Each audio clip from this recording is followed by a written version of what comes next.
I'm Aditi, co-founder of CUBEC and a board member for CUBEC, and I'm really excited to be here today with my friend Mark from Epiloid. So yeah, it's going to be a really interesting conversation. So Mark and I have now known each other for a few months. Yep. We are both in the Next Canada Accelerator program. So I'm in Next 36 working on my startup Sonoromed, which is a medical device venture. And Mark here works on Epiloid. Please tell us more, and please also introduce yourself. Yeah, of course. I'm Mark from Epiloid. I'm a biomedical engineer by training, so I did my undergrad and my graduate degrees at the University of Toronto. And my venture that I've been moving forward with is Epiloid Biotechnology. And so our mission with Epiloid is to be able to revolutionize the current processes in drug development. So a lot of companies in neuro specifically right now are looking at massive failure rates. They get about 6% success. So 94% of drugs end up failing at some point of drug development. And that's due in large part to the poor preclinical tests that are done in rodents that don't accurately translate how that drug behaves in humans. And so we're using tissue engineering and machine learning tools to be able to advance that, giving us more improved models of how we can actually look at drug testing at the preclinical level and have that human relevance translate over. Okay, cool. Very interesting. We'll dig deeper into this in a little bit, but I guess to take things all the way back, with CUBEC, it's a lot of students in their undergraduate degrees who are really interested in the field of biomedical engineering. So why don't we take it right back to the beginning of what got you interested in biomed? You said you did your undergrad in it. Why? Yeah. It was sort of part of a journey for me. I think there's a couple stories that come to mind. One of them is the sci-fi nerd growing up where I was watching Star Wars and you see Luke Skywalker's hand get chopped off and replaced by a robotic arm, and it's like, oh my God, is that possible? Can we do that? And as sort of a young kid, you get really inspired by seeing that and thinking about it. I know I grew up with a lot of people around me that had various medical conditions as well. So a close friend of mine, his dad was paraplegic. And so seeing how he had gotten into a car accident, how it affected his spine, sort of the questions came up of, is there an opportunity where you can use technology, machinery, signal processing to be able to rehabilitate that kind of illness and disease and injury? And so that inspired a lot. But I think more fundamentally, there's stories even from when I was a young kid. So a little bit of an anecdote from my childhood. When I was young, we'd come to Toronto for the first time as a young family, and I remember that was the first time that I'd seen a homeless person, and it really affected me. And I was trying to convince my parents we should do something. We have money, we can give this man some money. We don't need as much as he does. He's living on the street, and it had really affected me. And so I had multiple conversations with my family around it afterwards about, what is the right thing to do? If you have this opportunity, can you give it to someone else? And so the way my parents had tried to encourage me in that way was yeah, you can, but if you give $20, if you give $100, you lose that control to be able to do anything more with it. You don't necessarily know how that person's going to put it into use, but you have the opportunity of taking $20 and seeing how you could potentially multiply it to multiple people and to have a bigger impact. And is it worth investing some of your time, your energy, your resources to have a bigger impact in the world than what you could by just giving it away or sharing it in that sense? And I think that really influenced me in a lot of the ways of how I view what I want to do with my life, with my career, and being able to dedicate my efforts with the time that I have towards improving human health or the ability for people to live better, healthier lives. That's really been a big inspiration for me all my life. Wow, that's amazing. I love to kind of hear the part about impact, and I also love the story around, the sci-fi for me as well. I remember when I first applied for biomedical engineering, I had literally almost the exact same kind of entry application question of I want to work on prosthetics, on robotics, so can we give people with amputated limbs complete function back? And that was what I was really interested in, because throughout cadets I was very exposed to trauma injuries and amputations for war veterans, and so I was oh, that'd be really interesting to see, you know, what is the potential with bionic limbs. Absolutely. So that's cool. But Very also similar. love to hear that it's like, I feel oftentimes people are like, people just go into biomed as like a pre-med to med school. So love to kind of hear a different perspective of that. Yeah, I think that's driven by same background of wanting to help people. It's just a different way of getting there.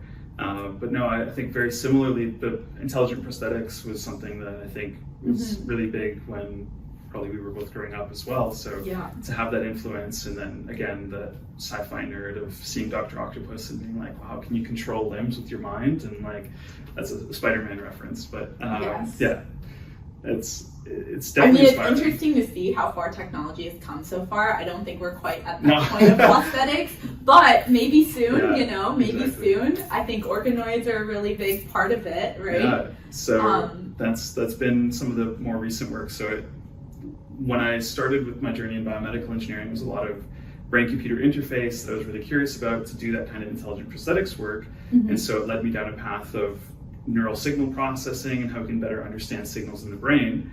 And through some of the experience that I had previously in tissue engineering, but also just being around the right environment in the university setting, I got the opportunity to work with cerebral organoids, so 3D brain tissues that we could grow. And the question sort of came to me at one point of, you know, what can we do with this? Can we analyze this and really learn something that's very valuable to how those signals are being formed and being manifested? And so that's what led me down that path to where I am now.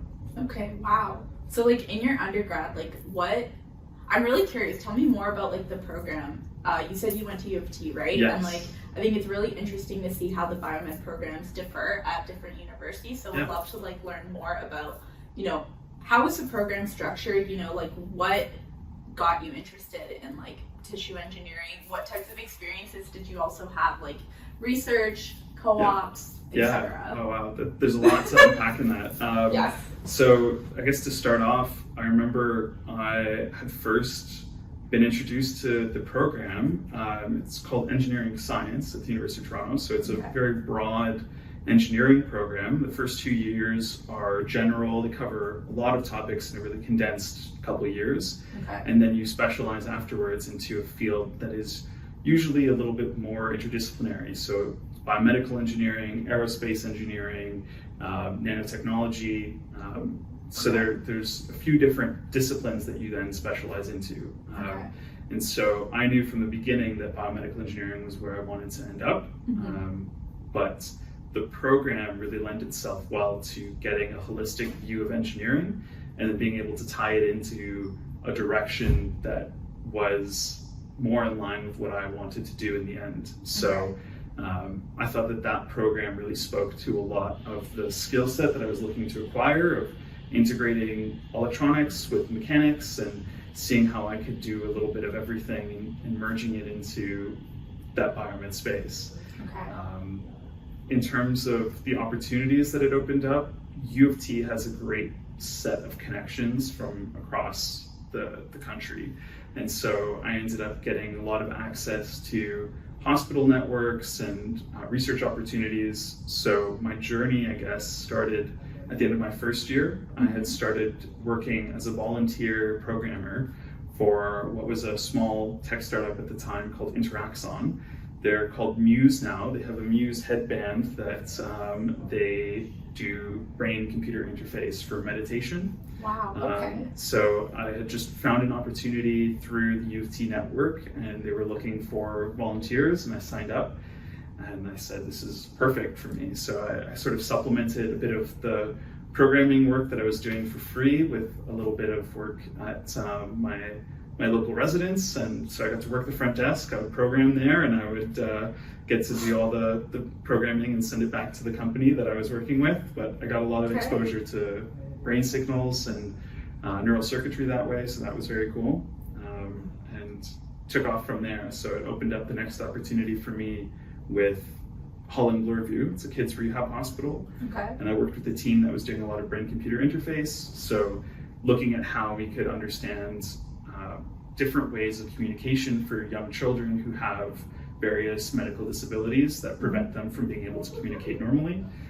So I got to work on a great little project there that led to the next opportunity. I ended up working at Biomedical for a year in medical devices through the Toronto? yeah, it's in Mississauga. Okay, cool. So they do interventional cardiology, but it was a 1-year co-op position. So U of T's program really lends itself to what's called the PEY, Professional Experience Year. Okay. It's a 12 to 16 month placement at a company. So where a lot of other programs have smaller 4-month periods, I really enjoyed the 12-month stint that U of T really promoted, because not only did I get the summers to be able to try different things, but the 12-month program really meant that I got to see projects from start to finish and really be integrated into the culture in a way that I don't think I would have experienced in those 4-month stints. So after that, I got my last sort of summer opportunity just before starting my 4th year of working with Dr. Craig Simmons as research assistant in his lab. Okay. So, and ultimately that led into my 4th year undergrad thesis project. So I worked with Craig Simmons on building and designing a 3D bioprinter. And that was sort of the foray into both entrepreneurship, industrial design, and being able to actually work in tissue engineering. So. Okay, wow. So like, it seems like right from the start you kind of knew you wanted to work in like brain computer interfaces. Mm-hmm. Do you wish you tried out other things as well, or like right from the start, like you were happy and you're like, wow, this is so cool? And like, I'm curious about, I guess, like that connection between BCIs as well as like tissue engineering, because often like when I think about them, to me they're still like very separate fields. Mm-hmm. And so could you speak a bit more about like the overlap in those areas? Okay, so the 2 questions here, I think. Sorry. No, it's okay. So I'll start with the first one, which was more about having that journey through engineering. I guess I asked because I feel like I've had so many changes throughout my degree on like knowing what I wanted to do. As I was saying, like even when I applied at the very beginning, I was really interested in prosthetics. For me, it definitely led to me specializing in biomechanics and biomaterials because of the way the UBC program is structured. I think in third year of biomedical engineering, you specialize, and I kind of knew I wanted to do biomechanics because of the prosthetics angle. But I've had so many different pivots into like what I found interesting, from like forensic biomechanics to medical devices to now working in like sustainability and healthcare. So that's why I'm really curious. Yeah, I think you put it so well that the advice that I always give to people in their early undergrad days is just to explore everything that you're passionate about. Like, you have this perfect opportunity to get to touch all of these different things that are of interest to you. And I think people are always afraid that they're going to pigeonhole themselves into one thing, or that they should pigeonhole themselves into this one thing and just be so focused, and that's going to be the one part of my career. But I think that's totally wrong. I think you have a passion and you should pursue that passion to the extent that it remains something that you're excited about. And you're never going to lose on the opportunities to be able to transition to something different when you feel that excitement and that energy. It's just going to give you experiences that you get to relate and translate into whatever you're working on next. One of the first few talks that I had gone to, invited from the program, was that they had all these different option talks. So they had people from all the different specializations from engineering science come and give a lecture. And the speaker from biomedical engineering had been classically trained as an aerospace engineer, as like fluid mechanics. And you kind of go thinking like, why is this the option speaker for biomed?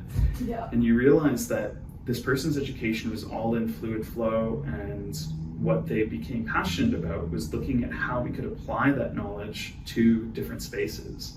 And he ended up speaking about how you could design stents and model different arteries and arterioles through the shear forces that happen when blood flows through them.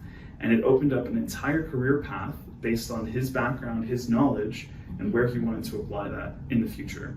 And that's an incredible opportunity to just say, what you're passionate about is going to be the thing that drives you forward. And I think that's true also in the entrepreneurial space that we're in, is that when you find those people that are really compelled by what problem they get to solve, they're going to draw all these experiences from all walks of life that they've had to come together and put it towards solving that problem. So I would encourage people to follow all of those tidbits that give them joy and give them energy when they're trying to learn something. That's going to be the best opportunity for your personal growth. Like we both started Biomed with this focus on, being able to create these intelligent prosthetics. Mm-hmm.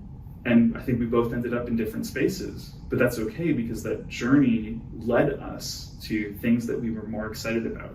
And if I were to look back at Mark, grade 11, I was like, maybe I won't even take biology as a class. Like, it's not what I want to do. Like, mechanical, electrical engineering, sure, but I don't want to do cells. And then I go into Biomed and it's like, okay, but I'm not going to do tissue engineering. Like, that's the part that's the least interesting for me. Like, don't want to do that. I'm going to do all the other, like, device side of things. Yeah. And then here I am, and I'm in tissue engineering, and I didn't expect to be in this space. And, there's different currents that I guess your educational and your life experiences lead you down, and it's just a matter of sort of following those currents to where you are in a space that feels like home in a way.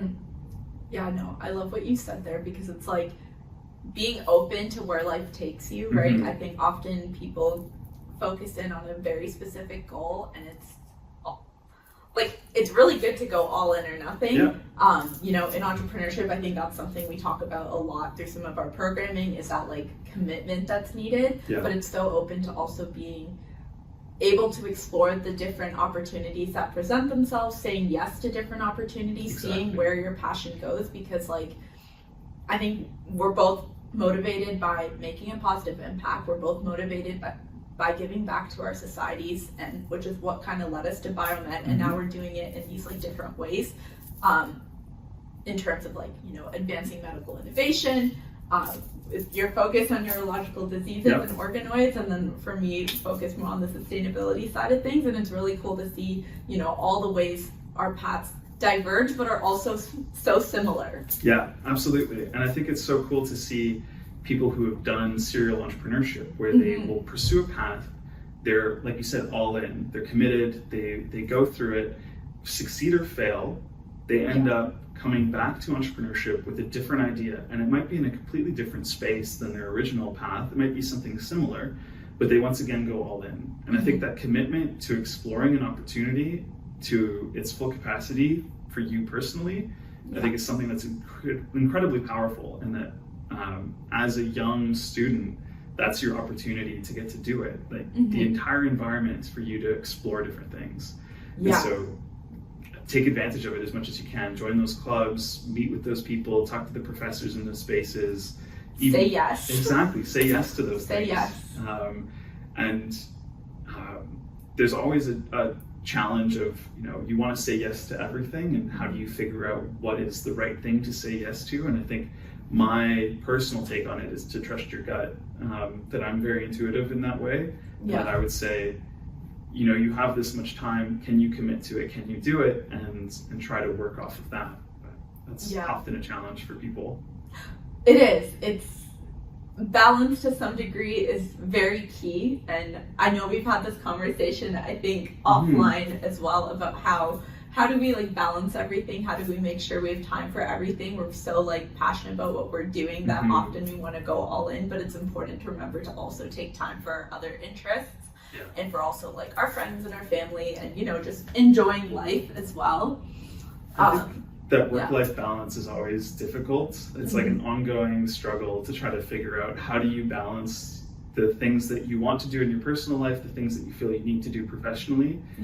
Even for me still, it's something that is an ongoing balancing act of all of these different things. Do you think you've got better in time? In undergrad, how was your work-life balance? What did you find worked best for you to be, for you to be productive, but also get the most out of your degree?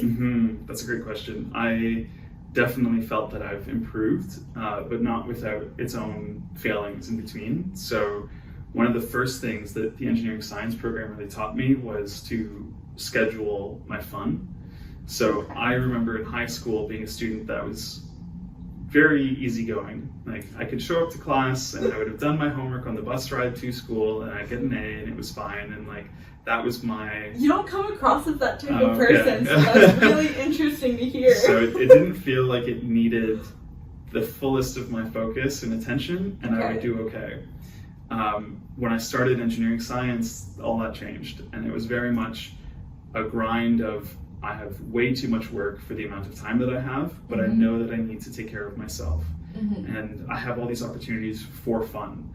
There's first experiences of getting to just be completely away from home, and you know, my liberal arts friends are all hanging out with their 10 hours of class per week, and I'm thinking, how do I get to still hang out with these people, get to meet all the folks from my residence, and I really needed to just focus on scheduling my opportunities for it. So I'd say, you know, this is going to be my window of fun, and it means that I can't just hang out and game with my roommates on the couch at 10 in the afternoon or whatever, because I need to get other things done. So that's sort of my journey, was trying to balance that out and really learning scheduling and like time blocking techniques, and that's evolved over time. So the grad school journey was a little different as well, where it was more of a burnout problem of how much work and how constant that feeling for work was, and learning how to manage some of my opportunities and just scheduling things with like even just bullet point lists, and how satisfying it can feel to sometimes just scratch something off and know that you've completed something for the day is enough to keep you going and motivated to the next steps. But I live by my to-do lists. it's so helpful. I have to-do lists for my to-do list. I completely understand that, and I have just sticky notes all over my desk because it's organized, but it's almost an organized chaos of the things that I need to do. But I have to-do lists for the week, I have to-do lists for the day, I have a calendar, and I like to write it out because I like the feeling of like physically checking something off. It makes a huge difference. And to speak on a personal level, I had issues of burning out, and I had to get a counselor to be able to talk with me through some of those challenges of what are the techniques that I can employ to better be able to manage some of those things. Because I think when you have all of these opportunities, when you have all these things that you care about, that you're passionate about, it is hard to juggle. And so, for one, I'm glad that you figured out those techniques that work for you. I needed help to get there and figure out what really worked for me. I don't know if they work. They're working right now, but great. I think that's another thing you kind of mentioned, is like it's an evolving process. What worked before doesn't always work in the future, and we have to figure out what the best way to balance everything in the future is. No, I think that makes absolutely. sense, right? Your life priorities change over time as well. Like, you might not have a partner for a certain amount of time and can live very comfortably like that. If you have a partner, that might change a lot of how you need to spend your time and what your partner's expectations are versus your personal expectations. And when you are committed to multiple jobs or tasks and friendship groups and interest clubs, it adds challenges that you need to figure out how you balance it all. And part of that is that balance of saying yes and saying no, and recognizing how you can say no productively without feeling like you're preventing yourself from an opportunity or hurting anyone along the way. Because I think that's a big problem for young people, is recognizing when they need to say yes and when they need to say no. So been there. Exactly. Been there, Same done here. that. So, I think that was something that like my friends in undergrad always told me, is like I needed to learn to say no more. And especially I think in my last year, when I did start getting to that point where I needed to start saying no, I would like tell my friends and they'd be like, I'm so proud of you. And for a person like me, it was like really nice to kind of hear that of like, okay, yes, I'm learning how to balance things more. Also, thank you for talking about, you know, like you needed to go to a counselor and like get that help, because it's okay to get help from others. I think people sometimes are, I don't know, there's stigma around it, and so it's so important to talk about those things and like take help from others and recognize when you need to get that help. And I'm glad that we can have an open conversation about it, because I think it's something that is so important for people working in these really high effort, high impact, like very taxing job spaces, like when you're a student in these kinds of fields, and engineering broadly as well, it becomes very difficult to be able to feel like you're not at a competitive level with some of your peers, but you don't see all the challenges that those people have, and they might have different support networks or systems than you might have. And so just being able to recognize that, you know, there are resources for you to be able to reach out and get that support and get that help, that can be a game changer. And I think I credit a lot of the opportunities that I've had for how do I break through some of those moments where I feel like I have 18 things to do and I want to do 0 of them, to being able to reach out when I needed that help. So no, for sure. And I think it's interesting because, like, I know during university, like, I think mental health was quite stigmatized, especially in engineering, and that was something I was very active in during my own, like, university career. Awesome. And then now it's interesting to also see some of the parallels that are showing up in entrepreneurship. And just earlier this week, I was doing a survey about, I think, mental health and entrepreneurship, and, you know, a lot of the kind of like similarities were starting to show up, and I'm glad that, you know, that people are talking about it more proactively, and like people are being a little more cognizant about, you know, the stress that we go through, and like what are strategies that help different people, and hearing different strategies to figure out what works best for you.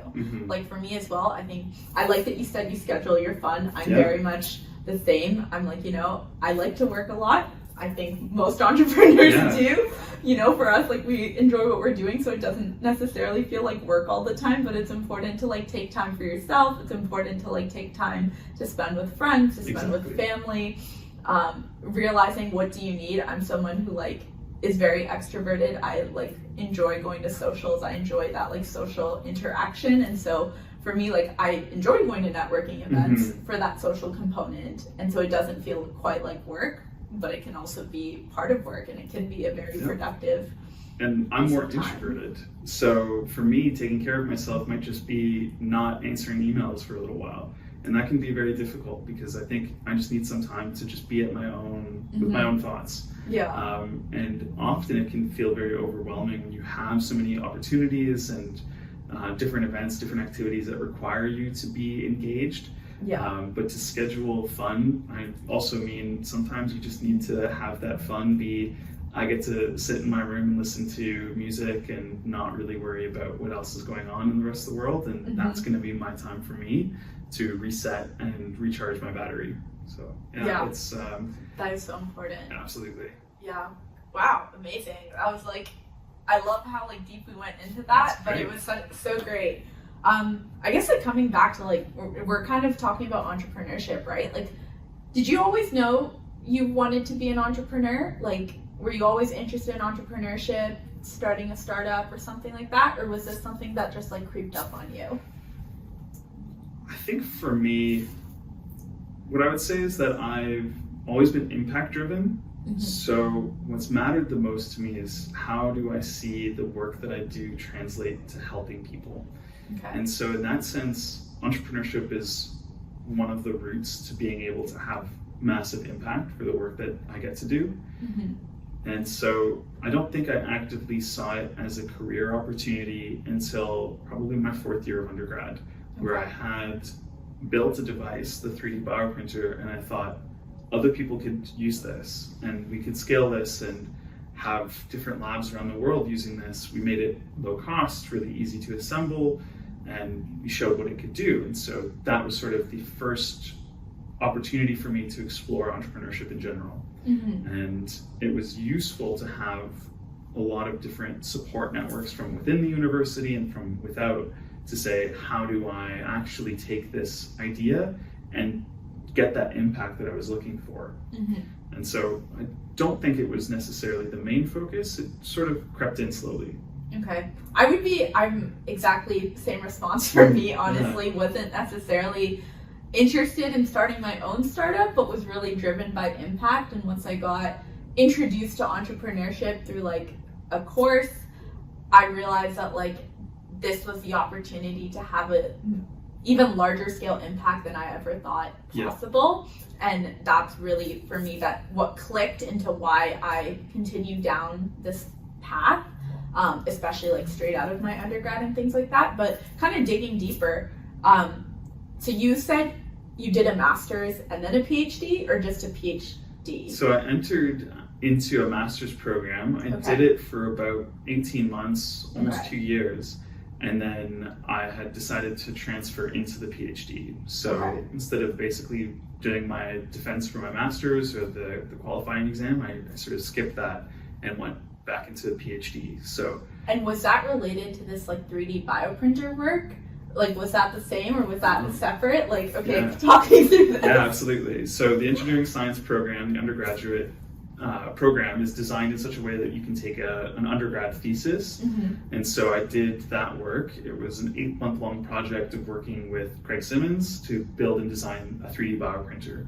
I'd had a little bit of exposure before that in my summer 4-month position as a lab assistant in his group, but that was my undergrad thesis. And then I took the summer after that to essentially explore the entrepreneurial space with it.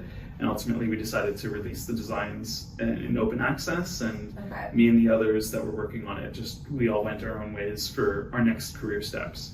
And so that's when I started my master's program. And the idea at the time was that I was still interested in how we can connect the physical machinery circuitry with the electrical signals from the brain. So I wanted a bit more of a neuroscience focus and background.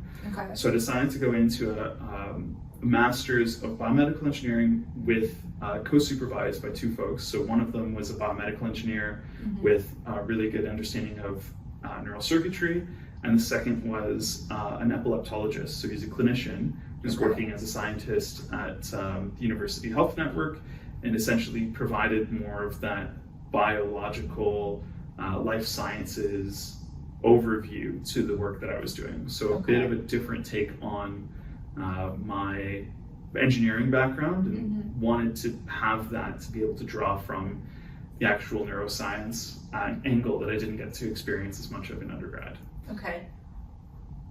Digging deeper there, for those of us, who are exploring grad school, what is the process of apart from just looking at universities, looking at PIs, how do you decide what project you want to do? Is it usually there's projects posted and you're seeing what open projects are, or are you able to bring your own projects or your own areas of research? Yeah, it's kind of open-ended. I'd say that for most master's projects, they're usually a 2-year research project, and those are usually designed mostly in collaboration with the PI, with more of the influence being on the PI, the principal investigator's existing research angles. So they might already know what the direction is that they want to go in, they might have an idea of what that project is, and you have an opportunity to influence it, but it might already be designed. And I'd say that's a typical case. There are a lot of students that have success in just approaching a PI and saying, I'm excited about this opportunity space, can we design a project together? I'd say that that's a bit more rare, but it does happen. For the PhD, that's usually a little bit more on the student side. So the student can usually have a lot more say into how they want their project to unfold, with still that influence from the PI to set that research direction and know where their lab wants to go. But there's a bit of a mixture there. The idea with the PhD is really that you can self-direct your research work with the supervision of someone else. The master's is a little bit more guided, so can depend. That's really interesting. Did you always know you wanted to do grad school, or were you looking at potentially going into industry? What was that thought process? Yeah, that's great. I never saw myself as someone who would stick around in academia. Like I said, I was very impact driven, so I wanted to do the PEY, professional experience year, to get that year in industry. And in that, I really recognized what my undergrad degree had given me and where it was lacking for where I wanted to go. So that was helpful in recognizing some of the things that I could do with it, and also where I saw myself was being able to innovate in a space that I didn't have the full capacity to do out of undergrad. And so that's what inspired me to go back to the master's. Ultimately, the master's gave me a lot of that neuroscience, that really fundamental biology that I was missing from my engineering degree. And the project that I had worked on was essentially going so well for me that I thought I can turn it into a PhD and I'd be able to graduate with a bit more exposure, different opportunities. I got to present at conferences, and I wouldn't have had that opportunity in the 2-year master's, so I really got to expand on that a lot more. I'm very appreciative for that opportunity, but I did not expect that I was going to be a PhD at the end of my journey in my education, but I'm grateful for it. And again, sort of just taking those currents and those flows of life that sort of came my way and seizing the opportunity that I had. It's challenging sometimes to predict where you're going to end up, and I never really saw myself as sticking through academia, and sometimes that led to a lot of imposter syndrome of the people around me who were the dedicated, they want to be in academia for the rest of their lives, and seeing myself not fitting among that mold, but still wanting to get a lot out of that PhD experience. So there's a bit of navigating some of those challenges for myself, but even in the space that we get to be in entrepreneurship, it's great to see folks with those different backgrounds, very diverse backgrounds, that ultimately end up drawn by the call of have an impact. And so I think there needs to be more people with that academic penchant to take that step into entrepreneurship and into direct impact to be able to have that, make that difference. How do you think about the differences between academia and entrepreneurship? Entrepreneurship obviously being more in industry, and I can't remember if you were here for that guest talk with, I think it was Suzanne, during the week of Collision. Like, it was the same week we had the talk with Siobhan and then with Suzanne, and there was a question there regarding, you know, especially for deep tech ventures, like you're obviously in a very deep tech venture, deep tech area. How do you think of, the pros and cons of keeping a project just within academia? At what point do you think a project is maybe ready to be spun out into its own startup? And how do you think about, like, and I mean, it's interesting to see in different areas, like some people are also like, some projects maybe are better to be brought back. This week itself, like in some of the earlier classes we had with Professor Nanda about entrepreneurial finance, that was, were you there on Tuesday for the case study? I came for Monday, but couldn't make it for Tuesday. Okay, so there was like a case study there where, again, it was like a deep tech venture, and then that whole discussion came up again of how do you think about when is something ready to be maybe taken into industry, and what are the pros and cons of developing within academia and within industry? Yeah, I think that's an active part of deciding what science to pursue. Like, that's a question that even governmental regulators have a hard time deciding. But from my personal standpoint, I think more research should be designed with the intention of how we can turn this into something that can be ready and available for use now for industrialization. Especially with Canada, we're a very productive nation for research output, but we have a hard time translating it to actual industrialized commercial products. And so I think the more we're able to think of this is a research project with the intention of it being something that can be commercialized, with it de-risking some of the opportunities that might exist to leverage this and translate it into the next big opportunity, the next game-changing technology. I think we need to have more of that mindset shift, and that's from a regulatory standpoint, as well as the people that are in our universities, the hires that we make there, the folks that go into academia and decide to pursue their masters and PhDs can be people who have that mindset and want to say, I want to make that next game-changing product and innovation, and being able to leverage that university setting to do it. I think that'd be amazing. The challenge of recognizing when a technology is ready is often a very difficult process. I was lucky that over the course of my PhD, I had sort of been presented with a challenge from a research perspective of, we have brain organoids, what can we do with it? Can we learn from it? Can we record the electrical activity and get a baseline? And having that thought of, can we use this to model different neurological diseases. The lab I was working with at the time was focused on epilepsy, so we thought, can we turn these brain organoids epileptic? And what would it take to do that? Okay. And we found that it was a lot harder than we might have expected at the beginning. So that sort of created an opportunity for new ways of doing it. But Okay. I was supported personally from groups like the Innovation Boost Zone at Toronto Metropolitan University.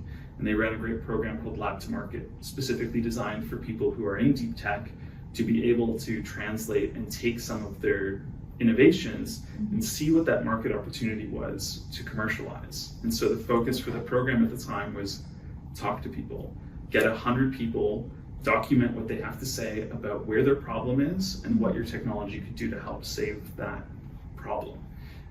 And that was an incredible experience, because part of the challenge is you might have an interest, you might have a technology that can operate in the space, but it might not be the right technology to use to solve this problem. Yeah. So when you think about trying to industrialize something to meet a need, there's sort of two ways to think about it. You have one coming from the technology itself and saying, we have this cool tech, what can we do with it? And the other side is from the industrial problem of saying, we have this need, this pain, what can we do to solve it? And so sometimes approaching it from the technology becomes very dangerous, where you don't necessarily find the right needs for that technology to match with. But being able to approach it from these two different directions of saying, we've got a technology, we think there might be a space, let's talk to those people and really hear what their problems are, and potentially bend the technology in a way to really service that need. I think that's where it needs to be more flexible, more malleable. And from a pure research standpoint, I think there's a lot of resistance to taking a project or an engineering space or a discipline, especially someone who's built a career in this space, and saying, your technology is good, but it needs to be different to actually service the need of the customer. And so that's a different mentality than I think has existed in pure scientific exploration and discovery. And that kind of mindset shift should be a focus for people who want to take those innovations to commercial ventures. Thank you so much for talking about that. I think it's such an important point, because often I think, like, even within the entrepreneurial ecosystem, technical founders are looked down on for being maybe too focused on the technology and not enough on the problem.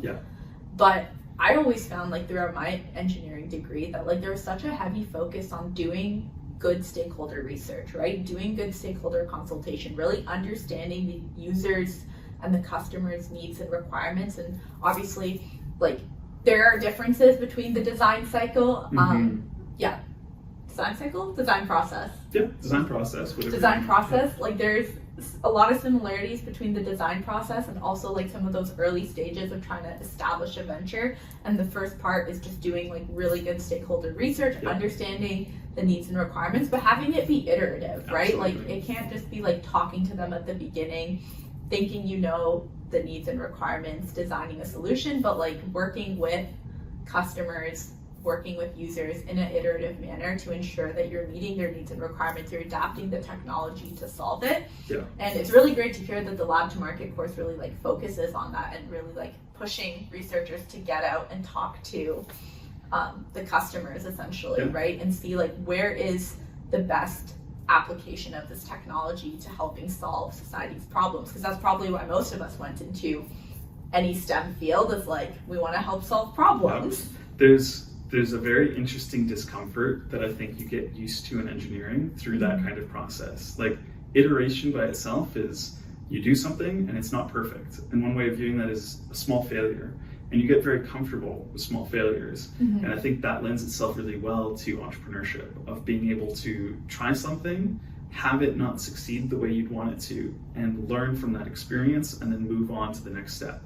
And that's a really important skill set to be able to develop in that early stage of your career that I think engineers have in spades because of that design process, because of that education, is to recognize failure and be okay with it and be okay with that discomfort. And I think that's a really good point to segue that. So you touched a little bit about some of the, support systems that exist within universities. So you mentioned the Lab to Market course, the Innovation Boost Zone at TMU. Could you talk a little bit more about what are some of the other entrepreneurial, support systems that exist within universities for students who are looking to maybe, either join a startup, start a startup, want to explore the space more? Absolutely. It largely depends on specific universities, but generally every university is going to have a commercialization office that will handle how they take on new intellectual property, how they handle it, and how they end up commercializing it.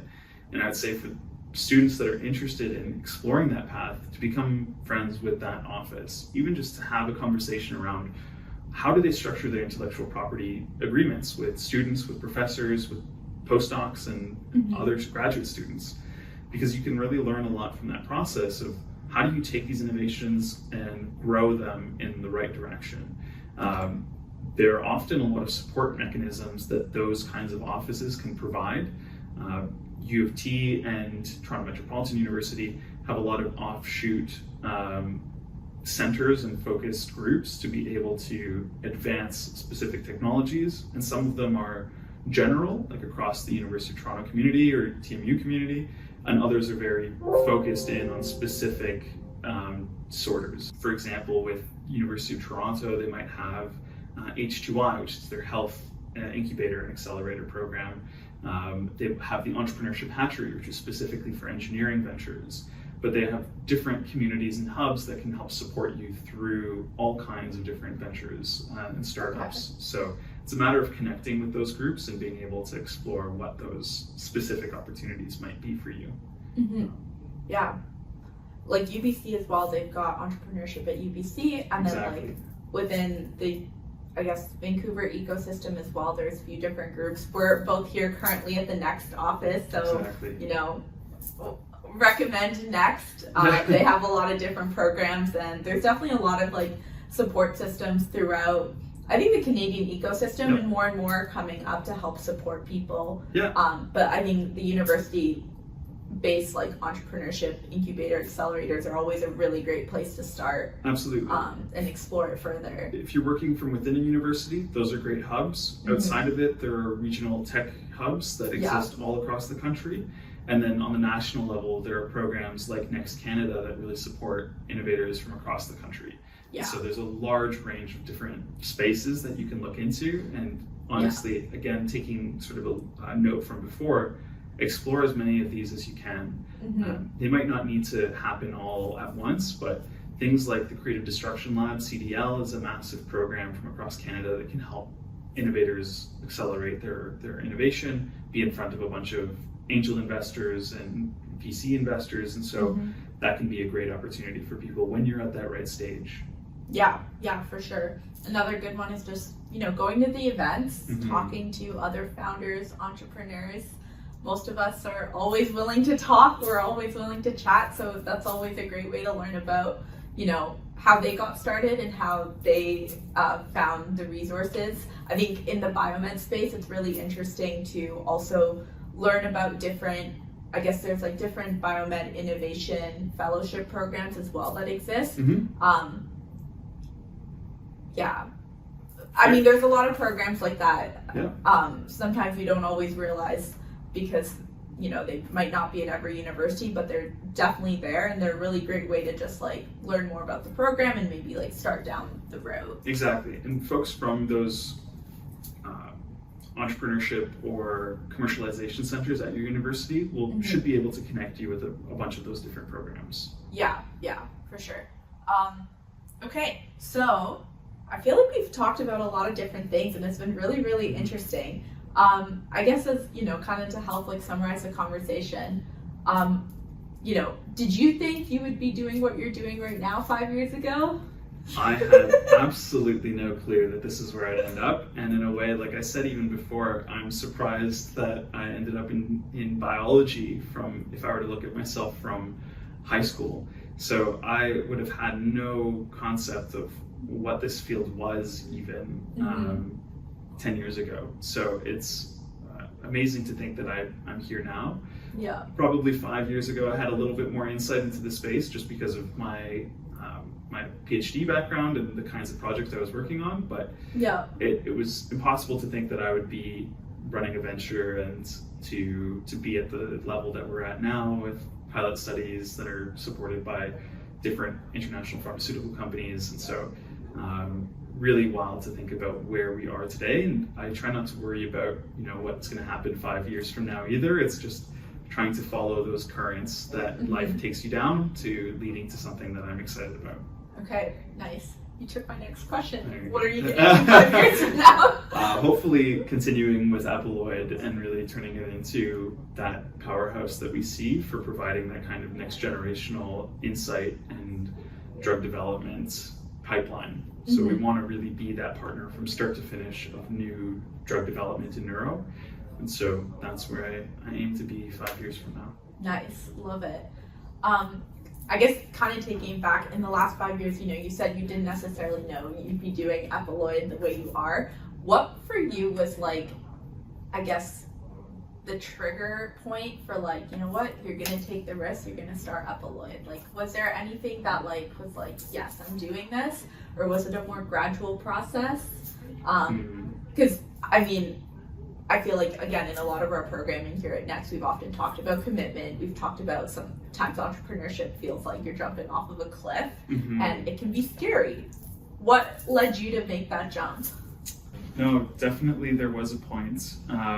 For me, it was early on in discovering a lot of the next steps for taking the technology forward. So again, programs like Lab to Market really got to see that insight. And I finished my PhD and sort of was at the opportunity of what comes next.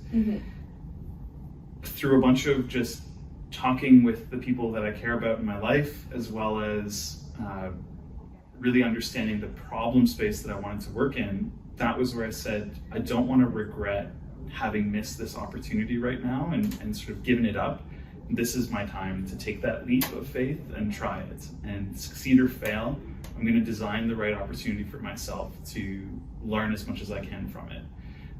It's tough when you are at that point. And, I was offered job opportunities that were 3 times the salary that I would make from the venture, and cushy, very comfortable jobs, and to turn that down and then to say, I want to try this and it's going to be my own success or fail, it's going to be mine and I'll own it.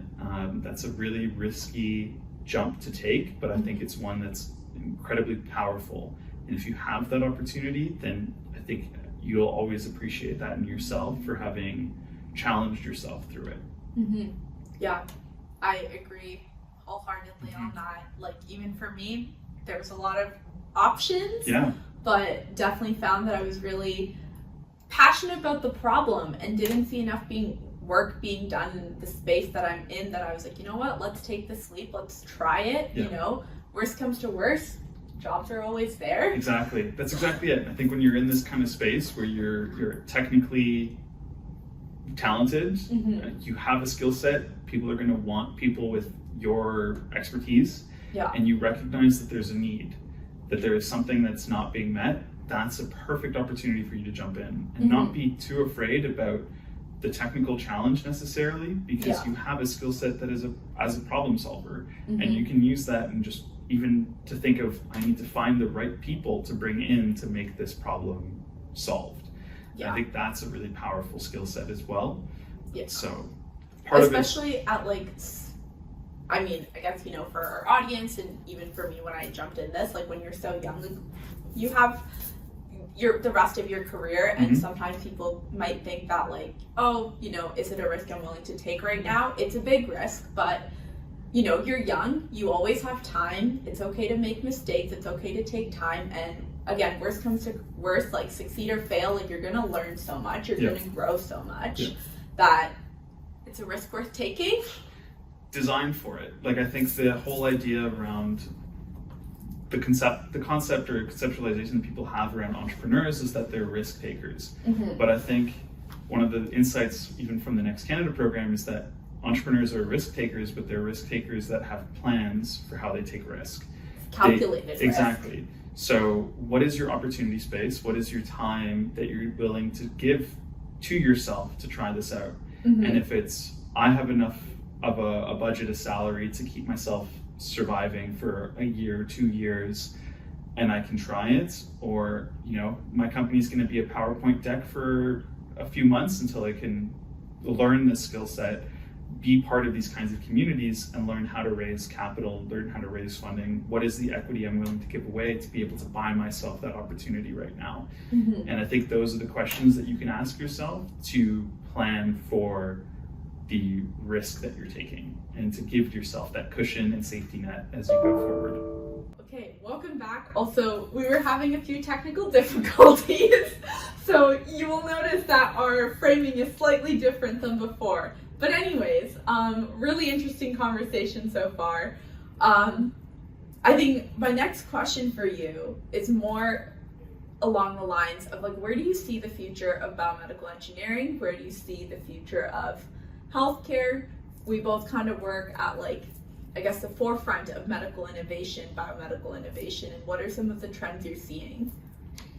It's a really big, open-ended question because Biomed as a whole is very interdisciplinary. Yes. I think that overall we're seeing a lot of trends in terms of drawing in from more diverse spaces of how we influence biomedical design, biomedical engineering as a whole.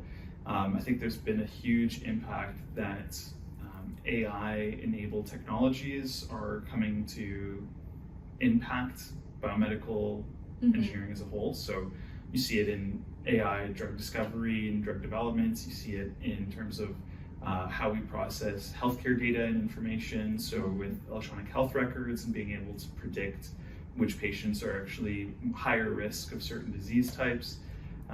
Even in just our how we process the kind of stages of design and stimulation. There's a lot of work that's going into how our in silico designs can be used to accelerate better prototypes. So I think that across the board, we have a lot of overlap between the computer science aspects, data analytics, and how we can impact our next stages moving forward. It's a little bit of a personal investment because I see that being where our tissue engineering can really leverage those kinds of insights from machine learning tools and data science and bioinformatics. But I think that that's going to be the key next stages for us, is how we leverage that kind of machine learning AI in our next stages of design. Okay, cool.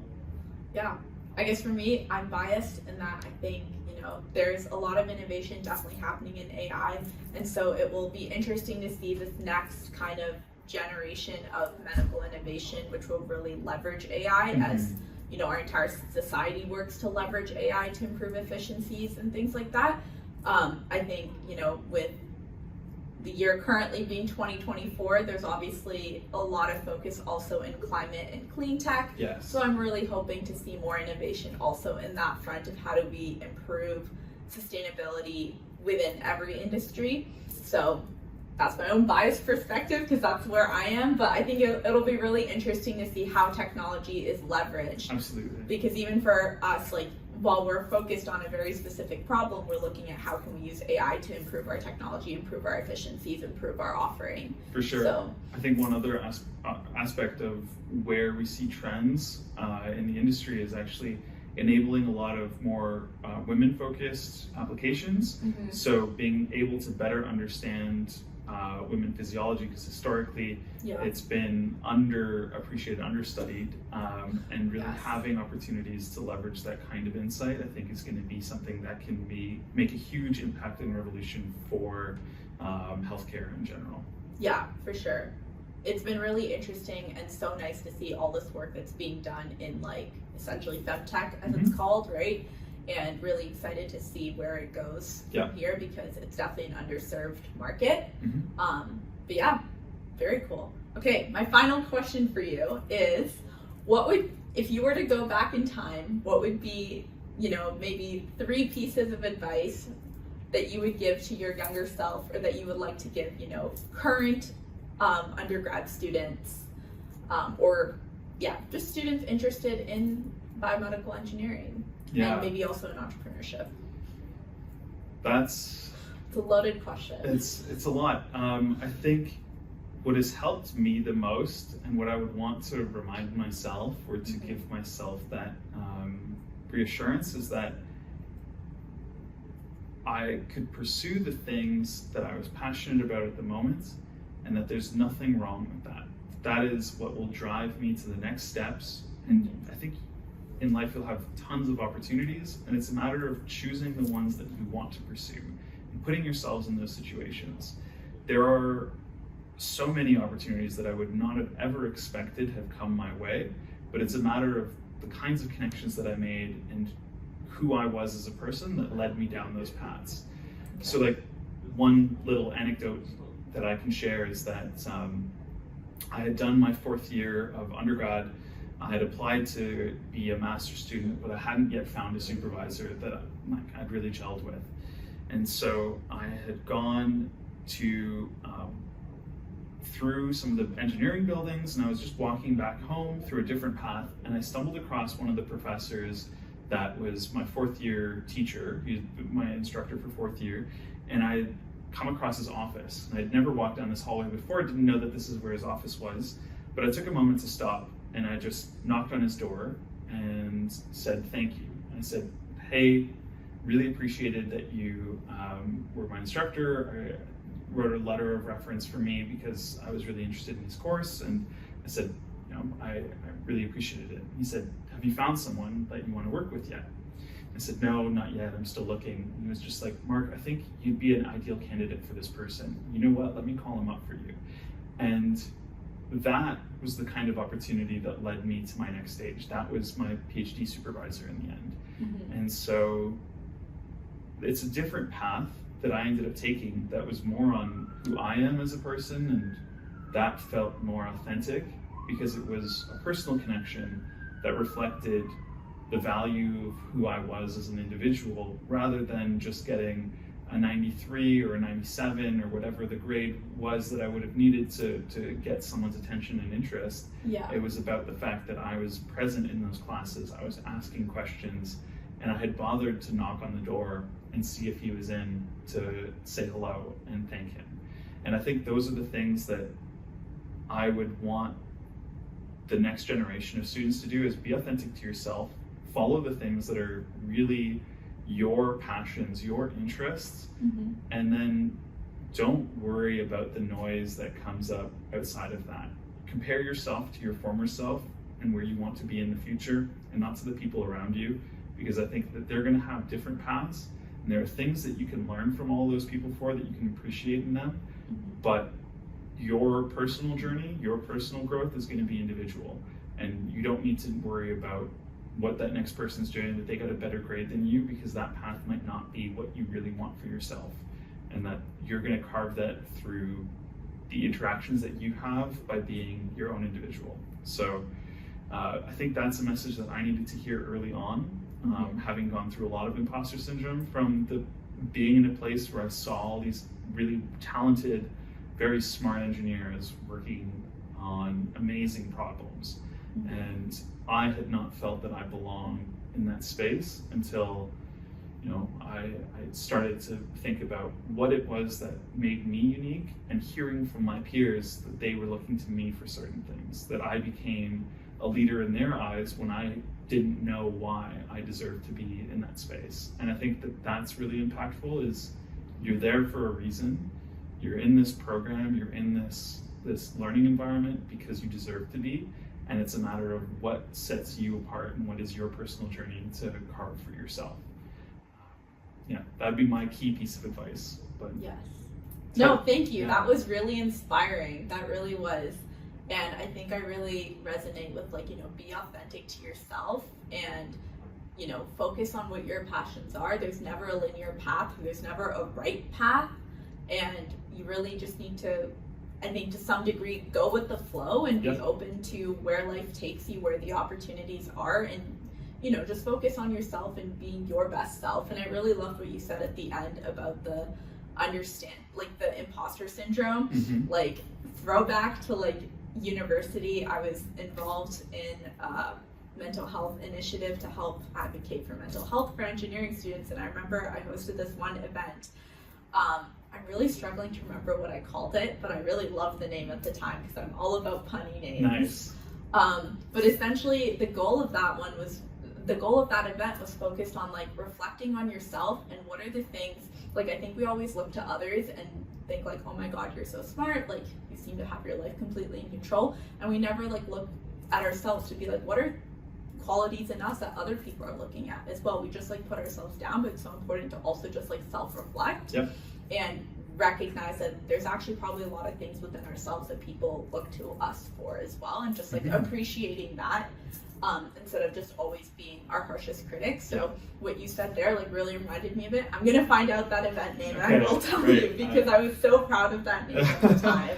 I had some very good ones. There was a Find Your Major in E, which was focused on like just exploring all the different engineering departments and learning. I'm gonna find not a music event. Was there not a music event, unfortunately, but we had music themed, promo, graphics, everything, because it's very much like Find Your Major in E. Right. I like the punny name. That's great. That's really awesome. It's a Halloween one too. Okay. This is gonna annoy me now.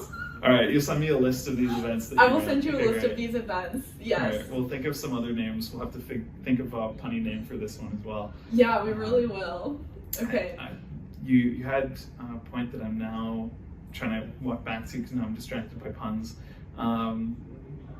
Reflecting on yourself with other people. Yeah. It's great to be your harshest critic in a way, to be able to say, how do I improve? How do I move forward? But don't put yourself down for it. I think that's where people get trapped in their mental health struggles, is that it can sometimes feel like you are overwhelmed with the impossibility of improving, or that you feel so far behind other people that it doesn't feel possible.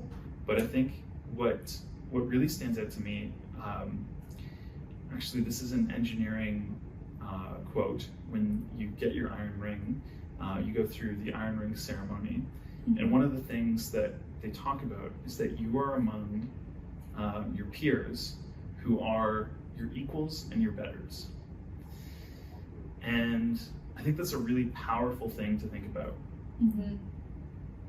because everyone in that room has something to offer to you, and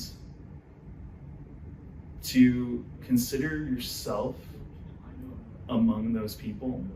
You have something that you offer that is unique to you. And I think that that's a really powerful sentiment that I really appreciate among that community, where we all have something to learn from each other, and there's nothing that invalidates you among those people that you're in that room with. Yes. I really like that. That's really powerful, because I think with that, I also think to just like our community here at Next, and how, like I think the ventures, like there's so much diversity in terms of like the types of ventures people are working on, the problems they're tackling, and things like that. And like, you never know where you're gonna get the best feedback from, but also that everyone is amazing and smart in their own ways and can help you in your own ways. And it's so important to like build those relationships with people, because I think like even to your story with finding your supervisor for I think the master's at the time, like it's really about those relationships. It's about trying to build good relationships with people, showing up to class, being attentive, being present. Similarly, like in these communities, being present, offering to help others, because you never know like when they'll be able to help you or when you're going to need that help, but also just like building that genuine relationship. Recognizing where your skill set is and where other people's are, and how you can leverage their skills. And like, even from John's really good at physics problem sets, and I'm really good at the electrical circuit ones, and we can work together and we can learn from each other, and that's great. And that's one thing. But to be an entrepreneur, you need to be able to speak your mind about what your venture is. Like in the role of CEO, I would have never thought of myself as someone needing to pick up the phone and call people and talk to them about what it is that I'm doing.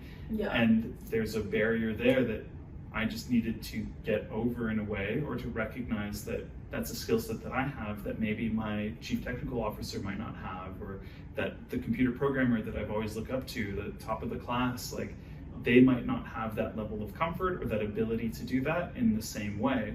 And so how do I leverage my skills to be able to work together with these people that have different talents that can kind of come together to do something amazing? Yeah, for sure.